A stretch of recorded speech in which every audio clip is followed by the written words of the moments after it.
Breaker Bro 23. So today we're gonna head on out to the radio room and see what we've got. I'm kind of whittling down to the very end here. Now I'm getting down to the end of radios, but I have other paraphernalia. Let me know if you guys want to see that, because that may or may not be of interest to some of you guys. This is a heavy box, so another unmarked. So I'm thinking that this may be some amplifiers, but I'm not really sure. Oh, well, yes, it's a plethora of goodies. All right, well, let's see which one. Okay, well, we got some Cobra 148 lids. What is it? It's got that little screw on top. Is that to like a 148? I'm not really sure. Got a realistic stock mic. Okay, so, this is part of our Convoy mobile setup. Okay, this has got a little choke on it. So, I think I know what's in here. Yes, I really like this. This is realistic, oh my gosh, I need my spectacles. I think this is a TRC 435. Yeah, TRC 435 with this here stock mic. As you guys know, I'm not really a collector of 40 channel AMs, well, any AM radio, but anyway, this is actually a really nice little rig. We have volume, squelch, RF gain, tone control, right? An A&L in and out, no noise blanker, but just A&L. And the worthless channel 9 switch. And then CB and PA. It has the LED meter, which I'm not really a fan of, but honestly, this is a pretty nice little unit. It's a good little performer. I use that in our little mobile convoy setups. Oh, I was wondering where this was. 2 meter Geekville. So this is an Icom IC 208 dual band 2 meter 440 radio. Gosh, where's the mic? I don't know. I'll have to look for it. Anyway, so really nice gentleman up in Port Angeles actually gave this to me probably about 10 years ago. Steve. And Steve-O is deaf, and well, going deaf at the time, and was getting out of radio, and he's just like, dude, you want that? I'm like, I guess. I mean, thank you. I'm not really a 2 meter. I'm not a VHF, UHF guy. I just don't believe in it. This is a digital version of the Cobra 29 Plus. This is kind of like an 80s version. It's in like really good cosmetic shape until this packing tape got all over it and screwed it up. This was actually really nice looking little unit. Again, it's AM only, so no big deal. I'm probably going to use that for a parts unit more than likely. Alright, so I was 20 years old when I bought this radio. This is the very, very first version of the Superstar 3900. This is like version 1, revision 0 on the board. And this is an interesting radio. I got to do some work on it. It's motorboating when you key up. But what I did is I tore apart a car stereo equalizer from back in the day, and I put little LEDs up in here. And we've got 3 greens, a yellow, and a red. When you hit red, you're a little over 100% modulation. 100% modulation was the yellow, and I like all knobs fully clockwise, so I could like to light up that red a little bit. This has in the, gosh, I forgot what this was, high-low power or something, or noise blank. I can't remember. Anyway, there's the 7th band in here, so this goes 3 bands above 40, if I remember right. It's been a long time. Volume squelch, like I say, an original Superstar 3900. Back in the day, I ran channel 23, and we ran a lot of FM on 27705. So no heatsink on there. This was kind of the day before these had heatsinks, and so I yarded out my nibbler. Look at that. I cut that out with a nibbler. Oh, man. This is like CB butchery here. And put a little fan in there. It's got the what I called KA mode, which when you flip this switch, I bypassed, I think it was TR43, the shunt transistor for audio, so I could make this thing crazy loud on AM. This was our dial-a-watt here, so I could turn it down. I had like an old Palomar mobile amp that I used to drive with like a watt or so. I can't remember what it went down to. And this was something, and I can't remember, honestly. Let me show you, because honestly, to be honest with you, since I bought this radio, I really never ran it with screws. So, let's see, with screws in the lid. And this has something that's really cool on here. There's my little fan kit. Okay. Here's the car stereo equalizer board. And what it was a left and right. So you had left and right LEDs in the old school 70s equalizers. And I cut the board in half, wired the LEDs up into here. I know this is a real butcher job, but dude, when I was like 20 years old when I did this, and this was awesome. So, yeah, this was so cool. I tied into the modulation circuit in here, or the audio circuit. So, yeah, I had a full-on LED readout, and I think it's cool. I should have produced a kit for that. Then we had the switch kit. So, a good friend of ours back in the day, Dan, handled by Interceptor. He was an engineer at DOD. They do the guitar pedals and stuff. And we're just like, dude, we want to do a split kit. So what we would do is we would, you could transmit on, say, channel 1 and receive on 40. And then the other guy would go and receive on 40 and transmit on 1. And it was really cool. So this was really cool. This is our split kit. And what you would do is when it's in the center position, it's off.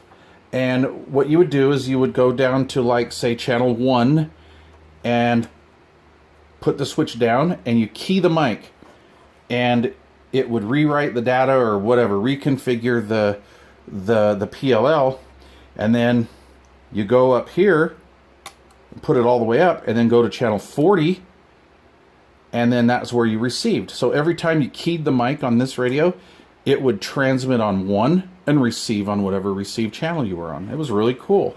Really cool. And one day I'll take this apart, but Dan is like a smart dude, man. This dude was smart. There's a reason why he's in the position that he's in. He wrote this down on a napkin. We were at a party. He wrote the schematic down, or no, we were either at a party or out to lunch or something. He wrote the thing down on a schematic. He says, build it, and I'll install it. So I went home, and I'm getting ready to start building it. And he's like, calls me up. He says, hey, dude, I got a bag full of parts for you. And he actually provided all the parts. I just had the board laying around. This is just on a project board, and I just built that and got him to inspect it. Went over to his house one day and installed it. So yeah, this thing is actually way ahead of its time, but highly butchered. I'm going to get it back in running operation, I hope. And what do we have here? Oh, another TNT amplifier. So I used to sell a bunch of these, and I sold some of these to a pizza delivery place, actually. And I sold them Superstar. Oh, I knew the owner of this local pizza place, and he says, hey, Mike, I want you to put a couple of these, I want some really killer mobiles in some of my delivery guys, like his buddies and stuff. And he says, get me the best stuff you can. So at the time, Superstar 360. I didn't want to get him a 3900 because I thought that was a little over their head. They wanted to go out of band and talk back and forth from base to mobile. So I sold them these. I sold a whole bunch of these back in the day. And then I sold a bunch of these. So I was into TNT amplifiers back then, kind of. And I had these. I had the TNT 12 pack, the TNT 1000. And yeah, so I am not sure if that rig actually still works, because I think that some of the delivery boys kind of messed up their antennas. I think we were running those through K40s. Something to that effect. Alright, another unmarked box, but this is a Kenwood box. And I don't know if I was telling you about this a while ago, but I lost my Mark III receiver, and I swore that I put it in a Kenwood box. Well, the last Kenwood box I opened was an actual Kenwood TS850. Great radio. I'm going to do a video on that because it is full of bad and leaky capacitors. Oh, man. I think I'm gonna cry. Alright. Yes! Come to daddy. Here's my receiver. Oh. So, as you guys know, I just packed these for moving. I didn't pack these for shipping. So, when I was packing my Rididdaloos, anything else in there? Come on, any other surprises? No. Ooh. Oh, nurse. Yeah, cool. So I didn't pack these for shipping, but I was careful with all my stuff when I was moving it. So, an unmolested Mark III receiver. Man, that is so freaking cool. Okay, so I have been waiting to find this, and I really did think I really thought I lost it, which just was heartbreaking. I actually lost sleep. That being said, I have a little surprise. So, my good buddy Mark down in Georgia one day says, "Hey dude, watch your mail, I got something coming for you." I says, "Okay." We love these things. And I'm like, alright, by the way, Mark is my buddy that gave me the Drake. Okay? So, I don't... Oh, man, juju beans. Oh, scrud. Alright, well, I gotta dump out the juju beans, guys. So we're gonna make a mess. We are gonna make a mess. We are gonna make a mess. But it's well worth it. Because I look out in the mail one day, and I gotta put something on top of that. Okay, I'm really anal about my Browning stuff. I do not stack them. There we go. That is the Browning. Well, I call it an S180, but this is the Browning amplifier that goes with the Mark IIIs. Got a couple little sweep tubes in it. And I'm going to have to do some feet adjustment. I don't know why that's sitting like that. Because this is not on its OEM feet, I don't believe. I don't remember. Well, I guess this did have little rubber nubbies. See, look at the little rubber nubbies on there. So, yeah. This is the 180 Mark III amplifier. Of course, this is a business band amplifier. But yeah, it goes with the Mark IIIs. So now... my station is complete. Oh man, you have no idea how freaking happy I am. That is going to look so cool over here with this setup. So I'll have the VFO, I'll have the banana mic. Oh my gosh, I don't know if you've ever heard one of these just on a Mark III. This is an unamplified electro voice microphone. And it is like the absolute perfect match. Way better than running a D104. If you're running a D104 on a Mark III, make sure it's unamplified. Don't use an amplified D104. They sound like doggy doo-doo. But that is the way to go. That microphone is the way to go on your Mark III. Or a 776, but they went to the Mark IVs and Mark IVAs. But yeah. Oh man, I can't wait. My babies have come home. My eagles have come home to roost. Oh, I like that. The eagles have come home to roost. Oh, that is so cool. Alright, you guys. I've got a couple more things to unbox. Not really sure what's really in those. Some of these are like just things I had laying around in my radio room from my last house. But I have like CB magazines. I have more of these. I have... more CB memorabilia. I don't know if you guys are interested in seeing that at all. I just don't know. I mean, it's, cool as far as I'm concerned. Just, I like collecting things from about 1976 era. 1976, I was 13 years old. And I had the funnest summer of my entire life back then. We've all had our favorite summer. And if you haven't, you're weird. But... JK, but anyway, yeah, the summer of 76 was like the bicentennial, it was bicentennial year, festivities. There were international, red, white, and blue international scouts with denim interiors running around. I mean, just it was a really cool time to be patriotic. And of course, you got the Eagles. The Eagles have landed, and just I try to collect as much stuff from '76 as I can. It may be weird to you guys, but it's kind of cool to me. So, oh man, it's come home. Okay, so I recapped this. There's a place down in Arizona, I believe, and I want to say it was Old Tubes. Anyway, I have to find out what it was. But anyway, they actually had the reproduction Mallory canister capacitors, or multi-cell capacitors. So I've redone these, and they're pretty much like OEM. This has been recapped.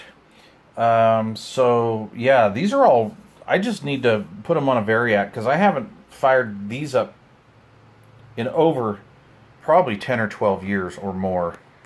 So, gosh darn it. All right. Thanks for watching, you guys.